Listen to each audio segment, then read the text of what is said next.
Hello friends, welcome to BPSC journey. आज हम लोग जून का करंट अफेयर्स करेंगे, वो भी बिहार स्पेसिफिक करंट अफेयर्स। आप देखोगे तो बिहार स्पेसिफिक करंट अफेयर्स अभी अवेलेबल ज़्यादा नहीं है, तो जितने भी सोर्सेज है सबको क्लब करके कहीं ना कहीं का अच्छा कंटेंट बनाने की कोशिश की गई है और आप इसको मिस बिल्कुल नहीं कर सकते हैं, क्योंकि यहाँ से क्वेश्चंस आएंगे ही आएंगे।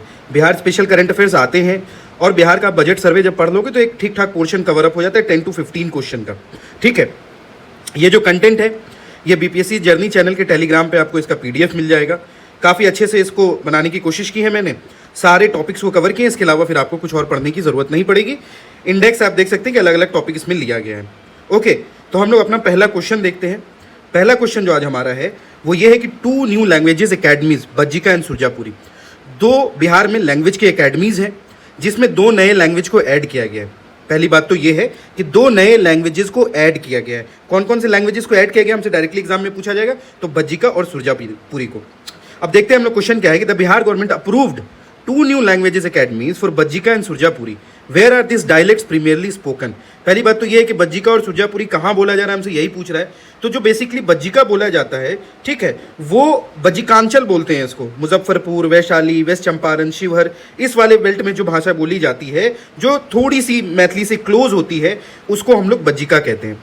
ठीक, वज्जी संघ भी हमने पढ़ा है, कहीं ना कहीं उससे रिलेटेड है ये। दूसरा क्या है, सुरजापुरी लैंग्वेज। तो जो आपके बिहार का सीमांचल वाला क्षेत्र होता है, जो पूर्णिया, कटिहार, किशनगंज, अररिया वाला क्षेत्र होता है, वहाँ सुरजापुरी बोला जाता है।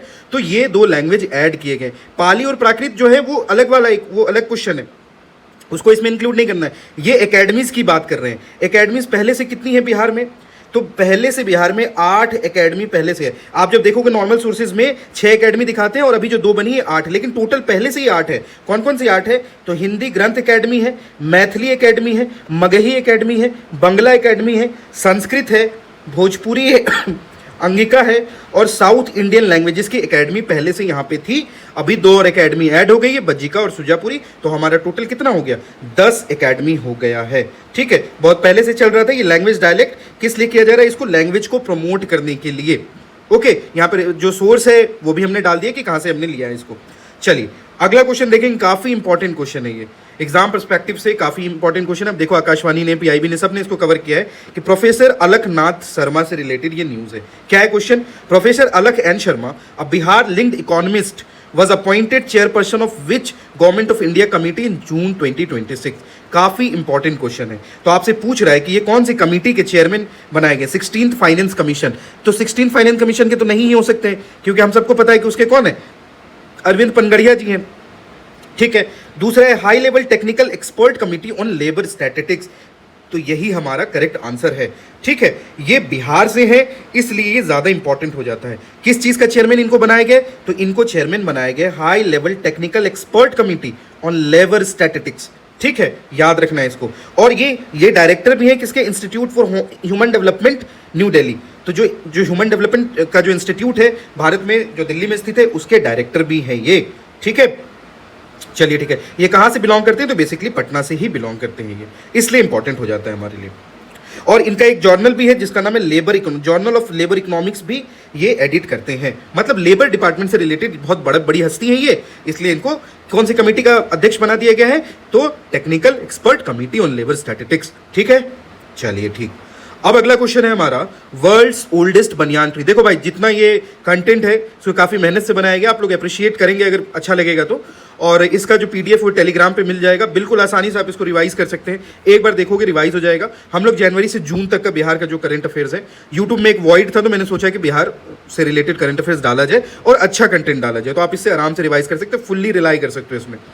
तो पूछा जा रहा है कि वर्ल्ड्स ओल्डेस्ट बनियान ट्री, ठीक है, कहाँ है ये, आंसर देखो मुंगेर है। लेकिन क्वेश्चन देखते हैं क्या, अब Munger banyan tree was confirmed as the world's oldest accurately dated banyan, what is its age and who dated it. तो देखो मुंगेर में एक बनियान ट्री, ये मैंने इमेज भी लगाया है, वो मिला है जो दुनिया का सबसे पुराना बनियान ट्री है। कितना साल पुराना है ये, तो 700 साल पुराना है। और इसको कार्बन डेटिंग की मदद से इसकी एज का पता किया गया। वो किसने किया, तो Birla Sahni institute of palaeosciences है जो लखनऊ में स्थित है, उसने इसको पता किया। देखो यहाँ पे लिखा हुआ है बिरबल इंस्टीट्यूट, बीएसआईपी जो है हमारा, उसने इसकी खोज की। कौन से तकनीक से, तो रेडियो कार्बन डेटिंग से किया इसने। ओके, 700 साल पुराना पेड़ है ये। ठीक है, चलिए और कुछ इसमें इंपॉर्टेंट है तो फाइंडिंग कहाँ पे पब्लिश हुई थी, तो क्वार्टरनरी रिसर्च जुलाई 2026 में हुआ था ये। और इसमें कुछ इंपॉर्टेंट है नहीं तो हम लोग आगे चलेंगे।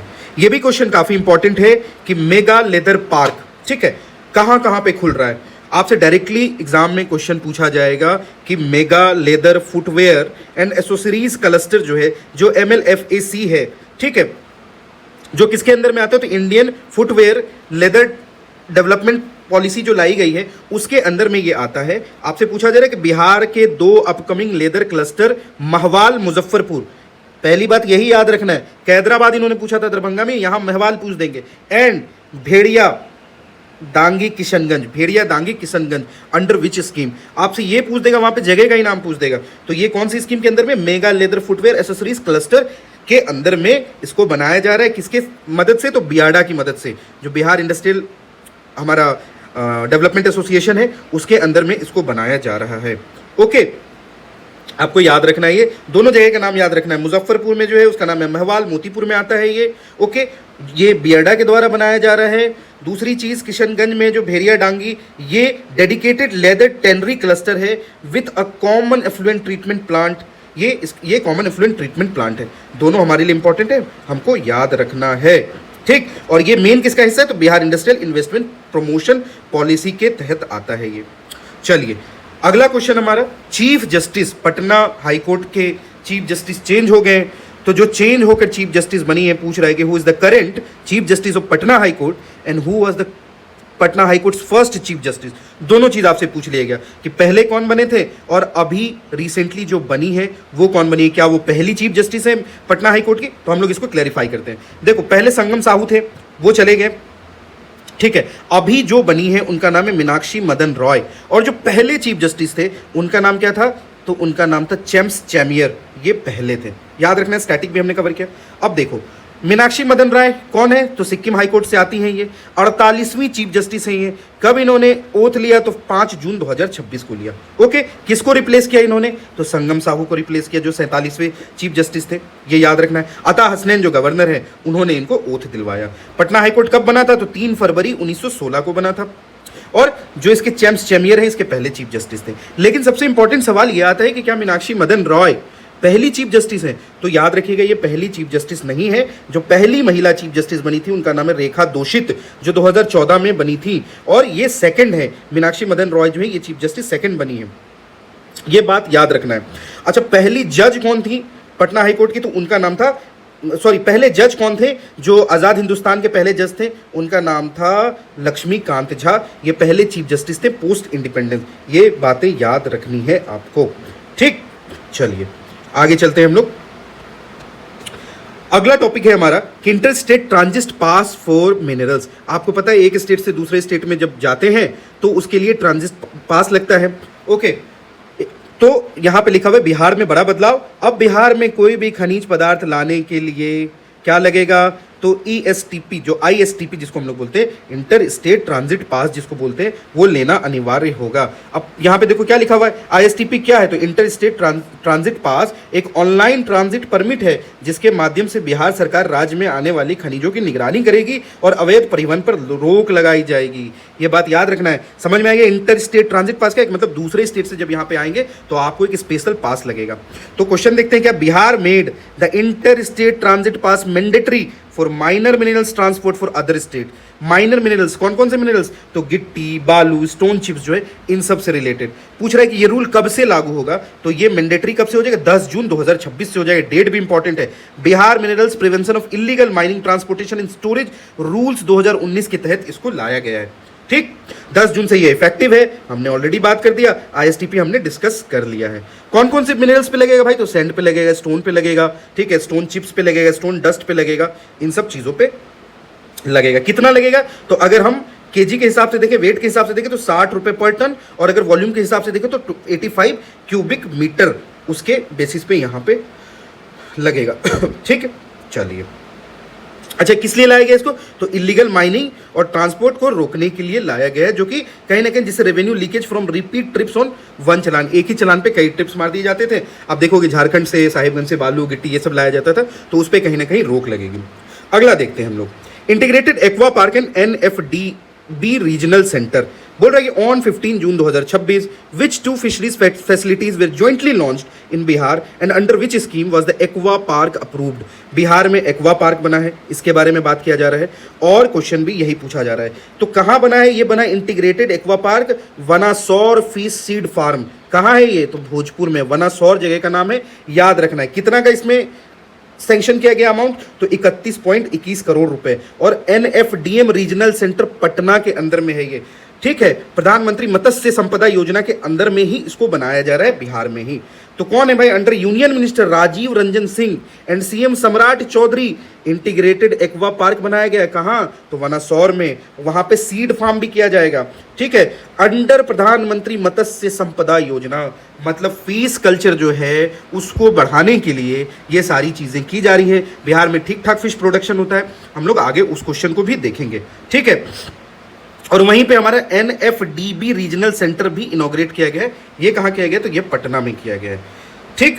चलिए, कौन कौन से फिश है भाई? तो कैटल फिश है, उसके बाद बायोफ्लॉक टैंक बनाया जाएगा यहाँ पे, और अलग अलग फीड मिल बनाया जाएगा, डायग्नोस्टिक लैब बनाया जाएगा। मतलब एक्वा कल्चर से रिलेटेड जितनी चीजें हैं वो यहाँ पे बनाई जाएंगी, ठीक।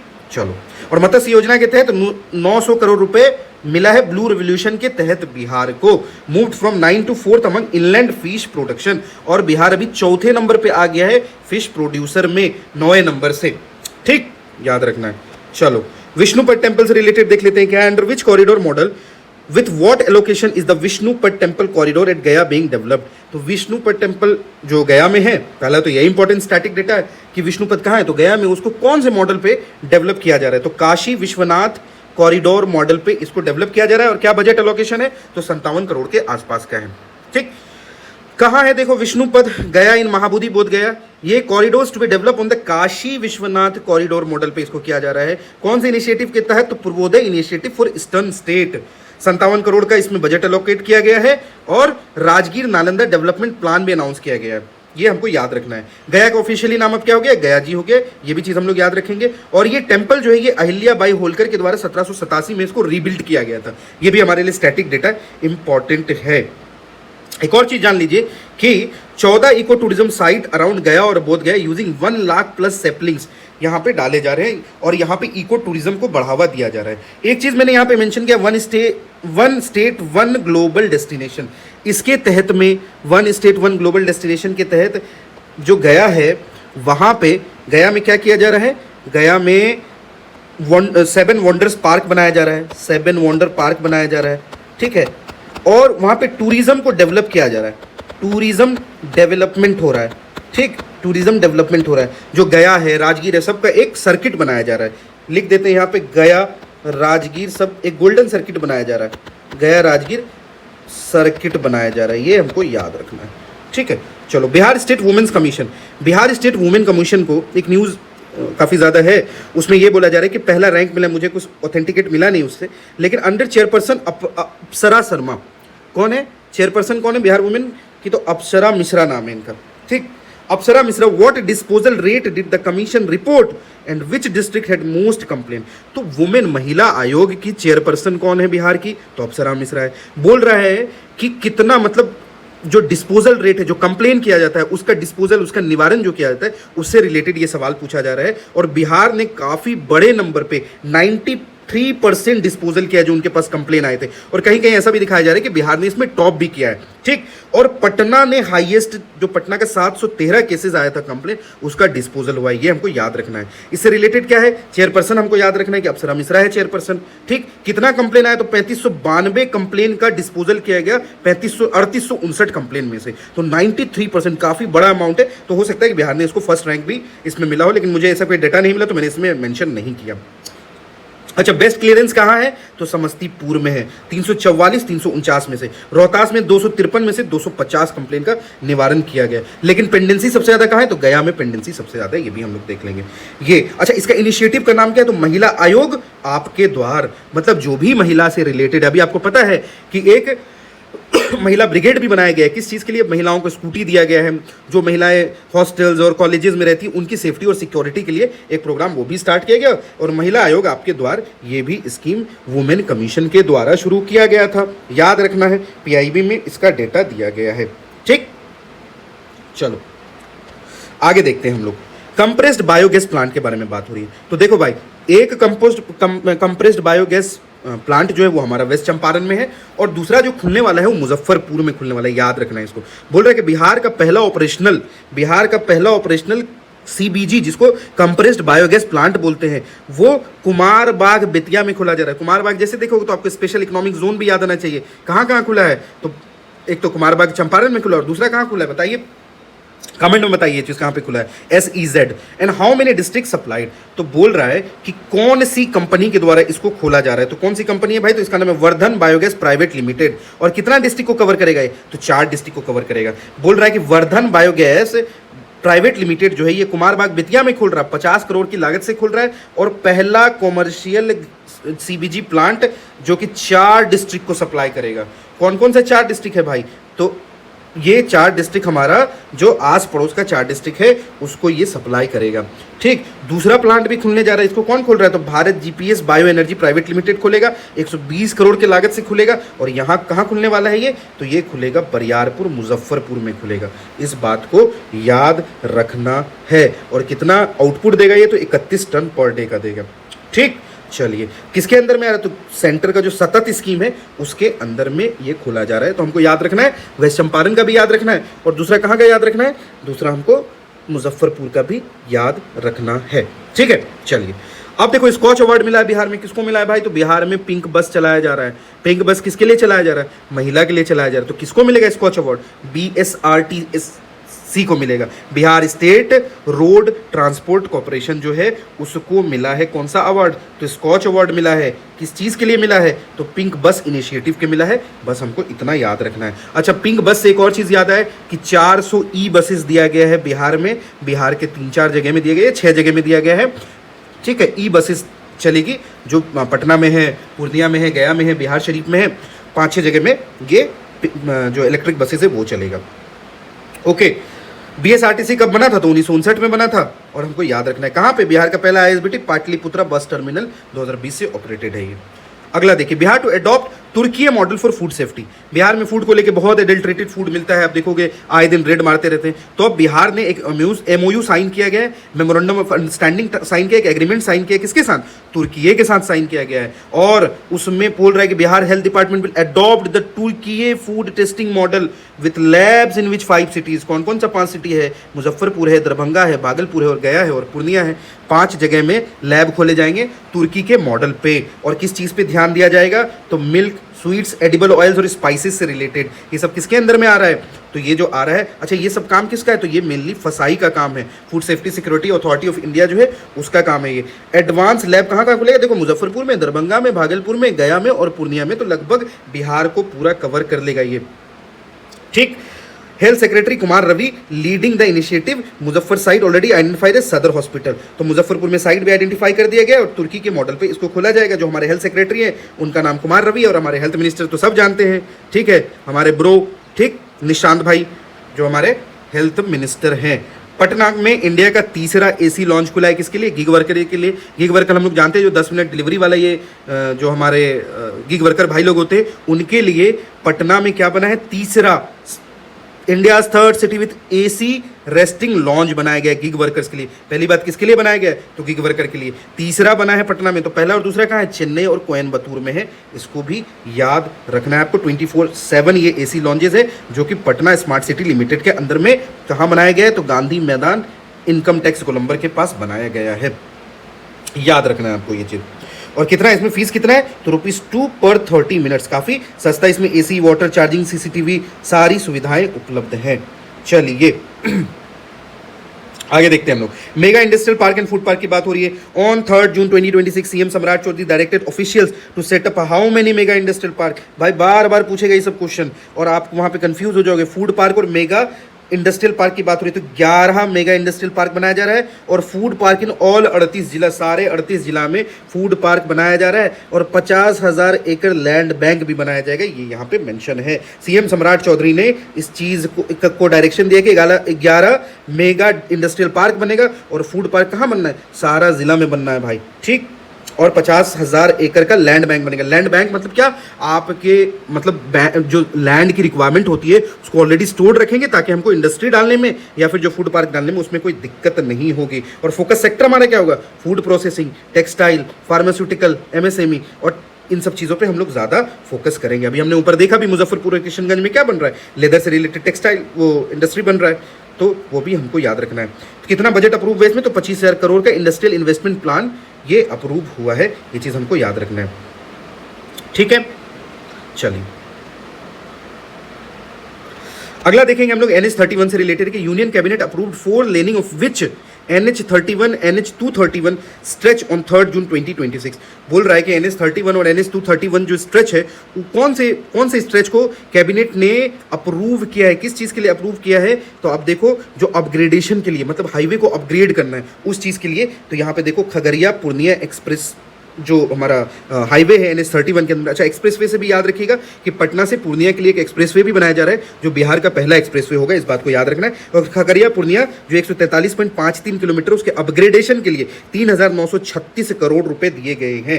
Cabinet committee of economic affair ने अप्रूव किया 4 laning of the Khagaria Purnia section. ठीक है, NH31 और NH231, ठीक, याद रखना है इस बात को। इसमें कौन कौन सा जिला आ जाता है, तो खगड़िया, भागलपुर, कटिहार, पूर्णिया डिस्ट्रिक्ट सब इंक्लूड हो जाता है इसमें। ये चीज हम लोग याद रखेंगे, इससे क्या होगा, दूरी 2 घंटा कम हो जाएगा। चलो अब हम लोग देखेंगे मिल्क प्रोडक्शन से रिलेटेड बिहार की रैंकिंग। बिहार का रैंक कितना है मिल्क प्रोडक्शन में, as per recent national data Bihar approximate rank and share in India's milk production. तो बिहार का 9वां रैंक है और लगभग शेयर जो है वो कितना है, 5.37% है। टॉप पे कौन है, तो टॉप पे हम देखेंगे यहाँ पे उत्तर प्रदेश है, दूसरे पे राजस्थान है, तीसरे पे मध्य प्रदेश है, गुजरात है, महाराष्ट्र है। और बिहार का रैंक कितना है, तो बिहार का रैंक है 9वां रैंक है। और कितना पार्टिसिपेशन है, तो 5.37% अराउंड पार्टिसिपेशन है। हमारी पर कैपिटा अवेलेबिलिटी कितनी है, तो 285 ग्राम पर डे है, ये भी हमको याद रखना है। ठीक, लीडर्स कौन है, तो हमने ऑलरेडी देखा कि उत्तर प्रदेश, राजस्थान, हरियाणा ये सब लीडर्स हैं। बिहार में क्या है, बिहार का कॉम्फेड जो सुधा है, सुधा के अंदर में Bihar state milk operation federation है। लीडिंग डिस्ट्रिक्ट कौन है भाई मिल्क प्रोडक्शन में, तो नालंदा है, पटना है, बेगूसराय है, ये याद रखना है। और सेकेंडरी हब्स में कौन है, मुजफ्फरपुर, समस्तीपुर, गया है, ये चीज़ हमको याद भी रखना है। चलो खरीफ शरदिया महाअभियान, एक महाअभियान लॉन्च किया गया है, खरीफ शरदिया महाअभियान। उसमें क्या बोला जा रहा है कि जो चीफ मिनिस्टर सम्राट चौधरी और एग्रीकल्चर मिनिस्टर कौन है, विजय कुमार सिन्हा जी हैं, उन्होंने शरदिया खरीफ महाअभियान लॉन्च किया है। और इसमें क्या किया, आप देखो यहाँ पे गाड़ियाँ घूम रही है, सीड लेके गाड़ियाँ घूम रही। Campaign aims to promote modern farming को प्रमोट करने के लिए ये अभियान चलाया गया है। और इस अभियान का नाम क्या है, शारदीय खरीफ महाअभियान। ये किसके अंदर में आता है, तो खेत बचाओ महाअभियान के अंदर में आता है। खेत बचाओ महाअभियान किसने शुरू किया है, शिवराज सिंह चौहान ने शुरू किया है। कहाँ से शुरू किया है, तो ये पूसा न्यू दिल्ली से शुरू किया है खेत बचाओ अभियान। उसी के अंदर में जो बिहार में चल रहा है उसका नाम है शरदीय खरीफ महाअभियान, हमको ये याद रखना है। ठीक, 1 से 30 जून तक ये चलेगा। चलिए अगला देखिए, इंटरनेशनल स्टैंडर्ड स्पोर्ट फैसिलिटीज कहाँ खुलने जा रहा है, बोल रहा है CM Samrat Choudhary announce Olympic level sport facilities. Bihar में आजकल स्पोर्ट्स पे काफ़ी ध्यान दिया जा रहा है, मेडल लाओ, नौकरी पाओ जैसी स्कीम्स भी है यहाँ पे। तो ये हमसे पूछ रहा है कि कहाँ पे बनने जा रहा है Olympic level sport facilities to be built at which Patna based complex. कौन सा कॉम्प्लेक्स है, तो इसका नाम है डुमरी खेल परिसर पटना। डुमरी खेल परिसर पटना। सीएम सम्राट चौधरी ने सेपरेट इंटरनेशनल लेवल स्टेडियम की बात की है। काफ़ी ज़्यादा आप देखो राजगीर में स्पोर्ट्स यूनिवर्सिटी बनाई गई है, राजगीर में और भी कई, इवन जो मोइनुल हक स्टेडियम है उसको चेंज करके क्रिकेट स्टेडियम हाई लेवल पे बनाने की बात की जा रही है। तो ये सारी चीज़ें हमारे यहाँ जो खेल से रिलेटेड सिस्टम है उसको इम्प्रूव करने के लिए किया जा रहा है। ठीक है, और क्या बोल रहा है, for all sports of Dumri खेल परिसर पटना। डुमरी खेल परिसर, देखो पहला ऑप्शन क्या है, डुमरा स्पोर्ट्स कॉम्प्लेक्स सीतामढ़ी। तो डुमरा से कंफ्यूज नहीं होना है, वो सीतामढ़ी में, लेकिन ये कहाँ बनाया जा रहा है, डुमरी में बनाया जा रहा है जो कि पटना में है। और दूसरा चीज़ क्या, राजगीर इंटरनेशनल क्रिकेट स्टेडियम जो है उसको भी कंप्लीट करने का इंस्ट्रक्शन दिया गया कब तक, तो 31 दिसंबर 2026 तक। ये बात याद रखना है। और 4708,053 पंचायत में से 4700 पंचायत में हमको क्या खेल मैदान बनाने की बात की जा रही है। कितना खेल मैदान बन गया, तो 5266 खेल मैदान भी बनाया जा रहा है। खेल पे हम लोग काफ़ी ध्यान दे रहे हैं। एक स्कीम भी है हमारी, वो क्या है, मेडल लाओ नौकरी पाओ। इसमें क्या है कि गवर्नमेंट जॉब डायरेक्ट मिल जाए किसको, जो मेडल विनिंग एथलीट्स होंगे। और मोइनुल हक स्टेडियम के बारे में हमने बात भी किया कि फास्ट ट्रैक बनाने की बात की जा रही है, बीसीसीआई से इसके लिए एग्रीमेंट भी साइन किया गया है। ठीक, कंफ्यूज नहीं होना है डुमरी और डुमरा में। अगला क्वेश्चन देखो, डिपार्टमेंट ऑफ इंडस्ट्री ने रेजर पे के साथ एक MOU साइन किया है। यहाँ पे आप देख सकते हैं कि रेजर पे है और स्टार्टअप बिहार है, जो बिहार की स्टार्टअप इंडस्ट्री है, बिहार का जो डिपार्टमेंट ऑफ इंडस्ट्री है उसने MOU किया है। किसके साथ किया है? तो डिपार्टमेंट ऑफ इंडस्ट्री और रेजर पे के साथ किया है। आप जानते हो रेजर पे एक पेमेंट इंटरफेस है, उसके साथ इन्होंने किया है। किस लिए किया है भाई? इससे क्या फायदा होगा? तो स्टार्टअप बिहार रजिस्टर्ड फाउंडर्स, ये जो स्टार्टअप सहायक प्लेटफॉर्म है उसको फिनटेक टूल से रिलेट करने के लिए, उसको डिजिटलाइज करने के लिए इसको बनाया जा रहा है। ये बात हमको याद रखना है, ठीक। बिहार का IT इंडस्ट्री मीट 2026 कहाँ हुआ था? बेंगलुरु में हुआ था। वहीं पे इन सब चीज़ों से related Adobe, Oracle, Salesforce, Razorpay, इन सब से वहाँ पे एक टेक्नोलॉजिकल पुश के लिए, बिहार में एंटरप्रेन्योरशिप को बढ़ावा देने के लिए ये कहीं ना कहीं जो एग्रीमेंट किया गया है, ये हमको याद रखना है, एग्जाम के लिए इंपॉर्टेंट हो जाता है। चलो अगला देखो, फिश प्रोडक्शन की बात अभी हम लोग कर रहे थे। PIB का यहाँ पे डेटा लगाए हुए हैं। PIB का डेटा बोल रहा है कि Bihar rank where national in inland fish production. समुंदर है क्या बिहार में? नहीं है। तो कौन सा प्रोडक्शन होगा फिश का? तो इनलैंड होगा। विच डिस्ट्रिक्ट, और डिस्ट्रिक्ट भी कौन सा लीड किया है? तो हम लोग कितने रैंक पे आते हैं? तो चौथा रैंक पे आते हैं। चौथा रैंक पे आते हैं। अभी हमने ऊपर देखा था कि हमारे यहाँ एक बजट एलोकेशन हुआ, जिसके बाद हम 9वें रैंक से चौथे रैंक पे आ गए। यहाँ पे PIB को अगर आप देखोगे तो बोल रहा है, as reported by the government of Bihar, fish production in Bihar has increased. कितना? 8.731 लाख मेट्रिक टन 2023-24 से। पहले कितना था? 4.79 लाख ही था, अभी बढ़ गया है। और बिहार का 9 रैंक से कितना रैंक हो गया है? बिहार चौथे रैंक पे आ गया है। इस बात को भी हम लोग को यहाँ पे याद रखना है। And ranks at 4th position among the inland fish production states. ये चीज याद रखना है। PIB में ये न्यूज आया था तो हमारे लिए इंपॉर्टेंट हो जाता है। कितना रैंक है भाई? चौथा रैंक है। और फिश प्रोडक्शन में 8.7 लाख टन के आसपास। ये याद नहीं रहेगा तो कोई दिक्कत नहीं है। और कौन टॉप कर रहा है? तो टॉप जो कर रहा है वो मधुबनी कर रहा है। हाईएस्ट प्रोड्यूसिंग डिस्ट्रिक्ट है मधुबनी। पग पग पगड़ी माछ मकान, सिर पे टोपी, मुंह में पान, ऐसे करके कहावत भी चलती है मधुबनी के साइड में। तो पग पग पोखरी माछ मकान, मतलब वहाँ पे पोखर इतना ज़्यादा है वहाँ पे माछ का, इसलिए मछली का प्रोडक्शन बहुत होता है। और मधुबनी के लोग काफ़ी मतलब इंटेलिजेंट भी होते हैं और मछली खा खा के अपना मधुबनी पेंटिंग बनाते हैं और डेवलप होते हैं, ठीक है। मधुबनी से रिलेटेड एक और न्यूज़ है कि मेन्यू स्क्रिप्ट को कंजर्व करने में भी मधुबनी सबसे आगे है। इस चीज़ को हमको याद रखना है। और पहला डिजिटल जो डिस्ट्रिक्ट है वो भी बन गया है मधुबनी। इस चीज़ को भी हमको याद रखना है। पेपरलेस डिस्ट्रिक्ट बन गया, वही डिजिटल बन गया। इस चीज़ को याद रखना है। अच्छा, मधुबनी के बाद जहानाबाद एंड अरवल, ये लोग लोएस्ट पे, टॉप पे मधुबनी है, ये याद रखना है। चलो आगे चलते हैं भाई। New GI tag of Bihar, काफ़ी इंपॉर्टेंट, बार बार GI टैग से रिलेटेड क्वेश्चन आएगा। सब कंफ्यूज होता है कि इतना GI टैग है, उतना GI टैग है। तो यहाँ पे सारा चीज़ हम लोग बात करेंगे कि भाई कितना GI टैग है। तो 2026 में 3 नया GI टैग मिला है। कौन कौन सा भाई? तो एक तो मिला है किसको? बावन बूटी को मिला है, दूसरा मिला है पत्थर कट्टी के स्टोन को, और तीसरा मिला है पीढ़िया पेंटिंग को। 3 मिला है, यहाँ पे मेंशन कर दिया, बावन बूटी, पत्थर कट्टी और पीढ़िया पेंटिंग भोजपुर को। जगह भी इंपॉर्टेंट है इसलिए याद रखना है। बावन बूटी सारी कहाँ है? तो नालंदा का है। पत्थर कट्टी स्टोन कहाँ का है? गया का है। और पीढ़िया पेंटिंग कहाँ है? भोजपुर का है। यहाँ पे लिख दिया कि टेक्स बिहार टोटल रजिस्टर्ड GI 13 नहीं, ये 16 हो जाएगा, ठीक है। इसको काट के यहाँ पे 16 कर लो। टोटल 16 GI टैग हो गया हमारे यहाँ। हम लोग पूरा देख लेते हैं कि कौन कौन सा GI टैग है। तो देखो भाई, मधुबनी पेंटिंग है, उसके बाद भागलपुर रेशम सिल्क है, सिक्की ग्रास एम्ब्रॉयडरी है, सुजनी कढ़ाई है। ये हम सीधा जो विभाग है, सूचना एवं जनसंपर्क विभाग, उसी का डेटा यहाँ पे लेके आए। उसके बाद क्या है? एप्लिक खतवा जो है, एप्लिक उसको मिला है, ठीक। ये कहाँ का है? तो ये मिथिला क्षेत्र में ही पाया, दरभंगा, मधुबनी, पूर्णिया क्षेत्र में पाया जाता है। मंजूषा कला देख लो कहाँ है? भागलपुर का है। शाही लीची कहाँ का है? मुजफ्फरपुर का है। जर्दालू आम कहाँ का है? तो भागलपुर का है। कतरनी चावल भागलपुर का है और बांका में भी मिलता है। मगही पान कहाँ का है? तो गया, नालंदा और नवादा का है। उसके बाद देख लीजिए मिथिला मखाना, काफ़ी इंपॉर्टेंट है, मधुबनी, दरभंगा, सहरसा, कटिहार, सब जगह मिलता है ये, ठीक है। मरचा चावल कहाँ का है? तो पश्चिम चंपारण का है। सिलाव का खाजा काफ़ी फेमस है, ये कहाँ का है? तो ये नालंदा का है। और अभी जो नया 3 मिला है वो कहाँ का? याद रख लोगे तो ये पहला बावन बूटी, ये सारी कहाँ का है? ये नालंदा का है। और पत्थर कट्टी कहाँ का है? तो गया का है। और तीसरा हमारा क्या? पीढ़िया पेंटिंग जो है वो, पीढ़िया पेंटिंग कहाँ का है? भोजपुर का है। इसको भी याद रखना। यहाँ पे क्या लिख दिया? मधुबनी लिख दिया, नहीं, ये पीढ़िया पेंटिंग जो है ये भोजपुर का है, ठीक। ये भोजपुर का याद रखना है, मेनली ये भोजपुर क्षेत्र में मिलता है, ओके। और कुछ इसमें इंपॉर्टेंट है तो देख लेते हैं हम लोग। यहाँ पे सारा लिस्ट दिया हुआ है और 10 साल के लिए मिलता है, ये सब हम लोग को पता है। तो ये सब हम लोग को, अच्छा, कुछ स्टिल वेटिंग पे है। कौन कौन सा है भाई जो वेटिंग पे है? देख लो, काफ़ी फेमस है ये सब। गया का तिलकुट है, उसके बाद क्या है? बालूशाही है सैदपुर का, हाजीपुर का चिनिया केला है, ये सब जो है, और उद्वंत नगर का खुरमा है। ये सब लिस्टिंग में भी हो सकता है कि इन लोगों को आने वाले समय में जीआई टैग मिल जाएगा। तो यहाँ पे लिस्ट लगा दिए, देख लेना भाई, कंफ्यूज नहीं होना है, ठीक है। DRDO mega defence technology exhibition, ये थोड़ा पुराना न्यूज़ है लेकिन यहाँ पे हम लगा दिए हैं। कहाँ पे हुआ था? तो मोतिहारी बिहार में हुआ था। किस चीज़ के लिए हुआ था? तो ये था शांति सत्य और विज्ञान का संगम, राधा मोहन सिंह, ठीक। क्वेश्चन क्या पूछ रहा है? DRDO mega defence exhibition Motihari was held under which theme and inaugurated by whom, कि कौन से थीम के अंदर में हुआ था? तो थीम यही था, शांति सत्य और विज्ञान का संगम। और कौन किए थे? तो राधा मोहन सिंह किए थे।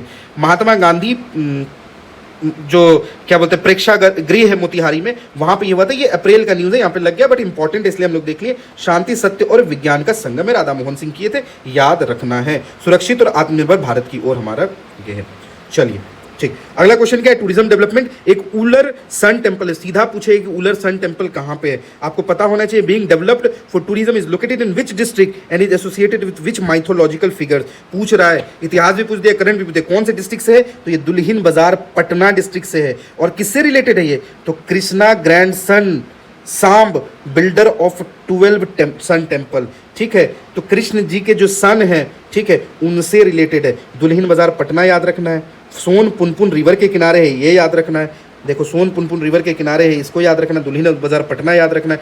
One of the 12 sun temple build by Samb lord Krishna's grandson, जो लॉर्ड कृष्णा के ग्रैंड सन थे संब, उनके द्वारा 12 सूर्य टेम्पल बनाया गया था। एक सूर्य टेम्पल कहाँ है? कोणार्क में है ना। तो वैसा ही यहाँ बिहार में बनाया गया था, उसी के लेवल पे इसको saint Albela Baba in the 20th century major Chhath Puja pilgrimage site है। ये जो अभी प्रेजेंट स्ट्रक्चर है, ये किसके द्वारा बनाया गया था? अलबेला बाबा के द्वारा बनाया गया था। और ये छठ का मेजर छठ पिलग्रिमेज साइट है, इसको याद रखना। देख लो यहाँ पे लगा भी दिए। यह मंदिर भी 12 अंकों में से एक है। कोणार्क जो टेम्पल बना था उसके तहत इसको भी इंक्लूड किया जाता है। 12 सन टेम्पल में से एक सन टेम्पल ये है, याद रखना है, भूलना नहीं है भाई। टूरिज्म से रिलेटेड बार बार क्वेश्चन आता है। ब्रह्मयोनी पर्वत से रिलेटेड आया है, विष्णुपद से आया है, तो उलर सूर्य मंदिर से भी आ सकता है, एकदम कंफ्यूज नहीं होना है। उसके बाद देख लो बलिराजगढ़ एक्सकेवेशन, एक अभी एक्सकेवेशन हुआ है, उसके बारे में पूछा जा रहा है कि कहाँ हुआ है और वो कौन से पीरियड से है। तो एक बलिराजगढ़ हुआ है, कहाँ हुआ है? सबसे पहले तो जान लो मधुबनी। पूरा करंट अफेयर्स में 2-3 जगह हम लोगों ने मधुबनी को पढ़ा है, ठीक है, इंपॉर्टेंट है ये प्लेस। तो एंशियंट विदेहा किंगडम के द्वारा इसको बनाया गया था। कौन बनाया था? तो लिंक टू किंग जनक, ठीक है, किंग जनक से लिंक्ड है ये जो जगह है, ये याद रखना। पूछ रवि चिंतन for how long will excavation continue, 10 साल तक इसका एक्सकेवेशन कंटिन्यू रहेगा। कहाँ पे है ये? तो ये बलिराजगढ़ में है, बलिराजगढ़ में, मधुबनी में है। बात इतना याद रखना है। और ये भी याद रखना है कि ये कौन से किंगडम से रिलेटेड है? तो विदेहा किंगडम से रिलेटेड है, ये भी याद रखना है। जॉर्ज अब्राहम ग्रिल्सन के द्वारा पहली बार इसको किया गया था, 1884 में किया गया था। ये भी चीज़ हमारे लिए इंपॉर्टेंट हो जाती है। चलिए ठीक है, अगला क्वेश्चन हमारा क्या है? 24 नंबर में। अच्छा वही सेम रिपीट हो गया है। उसके बाद देखो मिशन मौसम के तहत डॉपलर वेदर रडार लगाया जा रहा है। कहाँ कहाँ लगाया जा रहा है? क्वेश्चन सीधा पूछेगा डॉपलर रडार कहाँ लगाया जा रहा है भाई? तो दरभंगा और पूर्णिया में लगाया जा रहा है। कहाँ लगाया जाता है डॉपलर रडार? तो ये मौसम के पूर्वार, आपके मोबाइल मैसेज आ जाता है कि 3 घंटे में खगड़िया, चंपारण और पटना में बारिश होने वाली। तो ये कहाँ से आता है? यही सब डॉपलर रडार लगा रहता है, उसी से आता है। तो अभी डॉपलर रडार कहाँ लग रहा है? 340 करोड़ की लागत से लग रहा है दरभंगा में। इससे पहले पूर्णिया में भी लगा है और उससे पहले पटना में लगा हुआ था। तो हमको याद रखना है ये बात भी कि डॉपलर क्या बोलते हैं इसको हम लोग? डॉपलर वेदर रडार बोलते हैं। तो आपके मोबाइल में जो मैसेज आता है वो कहीं ना कहीं इन्हीं रडार्स की मदद से आता है, ये चीज़ याद रखना है। पटना में जो है ये ऑलरेडी 2011 में इंस्टॉल था, वहाँ पे ये ऑलरेडी ऑपरेशनल है। अब दरभंगा में लग रहा है और पूर्णिया में भी लगेगा, क्योंकि उससे क्या होगा? फ्लड वार्निंग लीड के बारे में हमको पता चलेगा। कोसी सीमांचल बेल्ट में जो फ्लड से रिलेटेड जो भी कंप्लाइंसेज है उसके बारे में हमको पता चल जाएगा। किसके अंदर में है ये? तो मिशन मौसम के अंदर में है। ये बात भी हम लोग को याद रखना है। चलो अगला देख लो, बिहार का पहला एरो सिटी बना है। एरो सिटी कहाँ बन रहा है? तो हरिहर नाथपुर में बन रहा है। हरिहर नाथपुर कहाँ है? तो ये सारन पूछ रहा है। बिहार का पहला aero city plant is a major aviation commercial and tourism hub is coming up under which name near Sonpur Patna.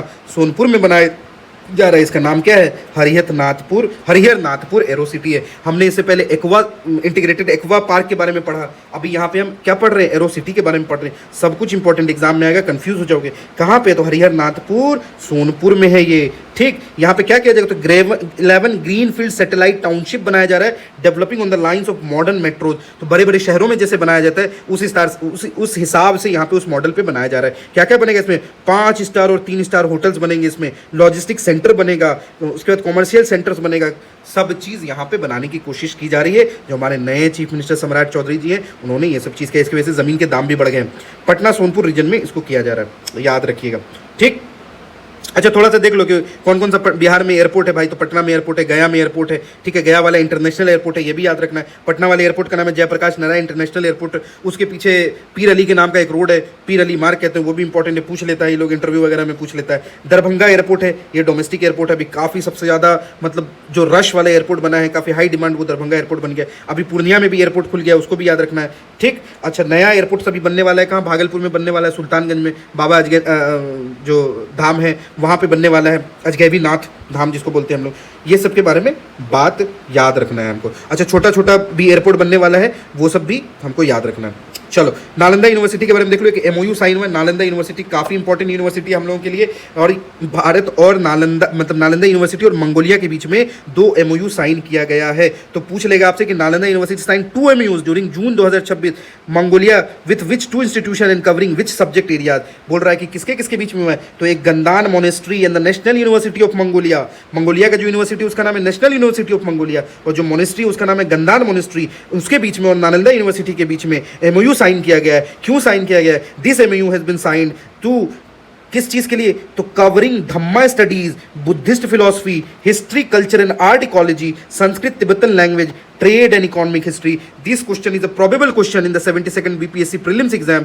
Because Nalanda काफी फेवरेट टॉपिक है। नालंदा से रिलेटेड स्टैटिक भी पूछा जाता है, नालंदा से रिलेटेड करंट भी पूछा जाता है। आपसे पूछ लेगा कि पहला चांसलर कौन था नालंदा यूनिवर्सिटी का, तो आपको बताना है कि अमर्त्य सेन थे। आपसे पूछ लेगा कि अभी करंट चांसलर कौन है, तो आपको बता देना है कि 16वीं वित्त आयोग के जो अध्यक्ष हैं अरविंद पनगरिया जी, इकोनॉमिस्ट साहब, वो इसके अभी करंट चांसलर हैं। आपसे वाइस चांसलर पूछेगा तो क्या नाम है, सचिन चतुर्वेदी नाम है, ये भी याद रखना है। गंदन मोनेस्ट्री याद रखोगे, इसी के साथ एमओयू हुआ है। नेशनल यूनिवर्सिटी ऑफ मंगोलिया याद रखोगे, वहाँ पे कंफ्यूज नहीं होना है। और किस किस चीज़ से रिलेटेड है, तो वो हम लोग बात कर लेंगे, हिस्ट्री से, बुद्धिस्ट फिलोसफी से रिलेटेड, संस्कृत और तिब्बतन लैंग्वेज से रिलेटेड, इन सभी चीज़ों को कंबाइन करके एक एमओयू किया गया है। देख लो यहाँ पे फोटो में भी आपको दिख रहा है कि एमओयू हुआ है। ठीक है, तो ये सब हमारे एग्जाम के पर्सपेक्टिव से काफ़ी इंपॉर्टेंट हो जाता है। कहाँ है भाई, ये नालंदा यूनिवर्सिटी राजगीर में है। अभी हाल ही फिलहाल में इसके नए कैंपस की शुरुआत की गई है, फुल्ली ग्रीन कैंपस है ये। वीसी और जो चांसलर उसके बारे में हम लोगों ने ऑलरेडी देख लिया है।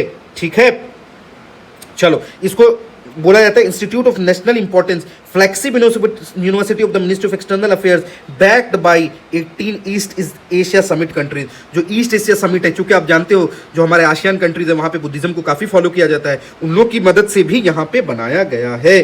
पहला जो चांसलर थे अमर्त्य सेन थे, और उस टाइम जो क्या बोलता वाइस चांसलर थे उनका नाम था जॉर्ज यू नाम था, ये भी याद रखिएगा। ठीक, और कुछ इंपॉर्टेंट नहीं, नेट जीरो कैंपस है, ये भी याद रखना है। आज का हमारा आखिरी सवाल है कि बिहार लेजिस्लेटिव काउंसिल का भी इलेक्शन हुआ है। हमारे पावर जो क्या बोलते हैं पावर ब्रांड पवन सिंह यहाँ पे एमएलसी बन गए हैं, और हमारे भाई साहब गांजा ब्रो जो है वो भी हमारे निशांत कुमार जी जो मंत्री हैं 6 महीने के अंदर में उनको सदस्यता लेनी थी, तो उनको भी एमएलसी बना दिया गया है। ठीक है, Bihar legislative council election 9 seats were filled unopposed, which party won the most and which party got it first ever MLC. बहुत इंपॉर्टेंट हो जाता है यहाँ पे कि कौन सी पार्टी का पहला एमएलसी बना है, तो आप ये देख लो। BJP won 4 of 9 seats, LJP Ramvilas got its first MLC via Ashraf Ansari. यही क्वेश्चन पूछ लेगा कि कौन सी पार्टी, आप कंफ्यूज हो जाओगे, आपको लगेगा कि नहीं ऑप्शन में दे देगा कांग्रेस, ऑप्शन में दे देगा राजद, आप कंफ्यूज हो जाओगे। तो देख लेते हैं हम लोग एक बार स्टैट्स को कि 9 सीट पे चुनाव हुआ था, had exactly as many nomination as vacancies, इसलिए कोई यहाँ पे सब कोई अनअपोज जीत गया। So all were declared unopposed. NDA won 8 of 9, RJD won 1 seat, ये बात याद रखना है। तो बीजेपी की तरफ से 4 सीट जीता है, कौन कौन जीता है, तो भाई पवन सिंह है, भोजपुरी फिल्म स्टार है, ये दोबारा से बीजेपी ज्वाइन कर लिए। संजय मयूख जी हैं, अनिल ठाकुर जी हैं, और शीला पांडे हैं। देखो आराम से याद कर सकते हो, पवन सिंह मूवी से रिलेटेड है, संजय कपूर याद रख लो, अनिल कपूर याद रख लो, और शीला याद रख लो। ठीक, याद हो जाएगा यहाँ से। 3 है जो आपका जेडीयू से जुड़ा है, कौन कौन है भाई, तो निशांत कुमार जो हमारे हेल्थ मिनिस्टर हैं, नीतीश जी के सुपूत हैं ये, और भारती मेहता हैं, और जो तीसरी है उनका नाम क्या है, शिवरानी देवी प्रजापति जी हैं, ये भी याद रखना है। एलजेपी रामविलास से अशरफ अंसारी हैं जो पहले बार एमएलसी बने हैं। कौन सी पार्टी का पहली बार एमएलसी किया भाई, तो पहली बार रामविलास की जो एलजेपी पार्टी, इतनी पुरानी पार्टी लेकिन उनका एमएलसी पहली बार किया है। और एक सीट राजद की तरफ से गया, उसका नाम है सुनील कुमार सिंह, ये 3rd कंसेक्यूटिव टर्म में ये एमएलसी बने हैं। ठीक, इतना हम लोगों के लिए इंपॉर्टेंट था, तो हमको ये चीज़ याद रखना। अच्छा, एक चीज़ और है कि बाय इलेक्शन भी हुआ था on the seat vacated by Nitish Kumar, उस पर बाय इलेक्शन हुआ, तो वो कौन जीता, तो ललन सिंह जो है, ललन शराफ, वो जीते हैं। इस चीज़ को याद रखिएगा, ठीक है। चलो, तो आज ये हमारा टेलीग्राम का चैनल, इसको स्कैन करके आप टेलीग्राम पे जुड़ सकते हैं। इसका जो पीडीएफ होगा वो हम प्रोवाइड कर देंगे आपको। सारा क्वेश्चन एकदम हाई क्वालिटी क्वेश्चन है और यहाँ से आपको एग्जाम में क्वेश्चन मिलेगा ही मिलेगा। ठीक, तो अप्रिशिएट कीजिएगा अगर आपको कंटेंट अच्छा लगे, और बाकी कमेंट कीजिएगा अगर कुछ इंप्रूवमेंट कर सकते हैं इसमें। आप बीपीएससी जर्नी से जुड़िए, ये सफ़र से सफलता तक की यात्रा है। ये इंग्लिश वाला सफ़र भी जो आपकी सफरिंग से प्रिपरेशन के टाइम में, उसका भी ध्यान रख रहे हैं हम लोग। आपके सफ़र को आसान किया जाएगा और आपको सफलता तक पहुंचाया जाएगा। Together will make a difference.